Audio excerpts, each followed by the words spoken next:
সরকার দাম বেঁধে দেওয়ার প্রায় ২ সপ্তাহ পরও নির্ধারিত দামে কেনা যাচ্ছে না ডিম মুরগি। উল্টো চড়া দামে কিনতে বাধ্য হচ্ছেন ভোক্তারা।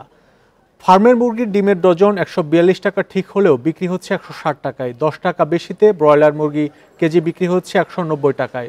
সোনালী মুরগির কেজি ২৭০ টাকা।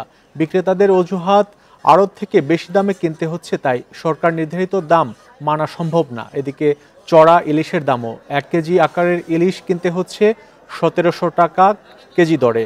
৫০০ থেকে ৬০০ গ্রামের দাম ১০০০ টাকা।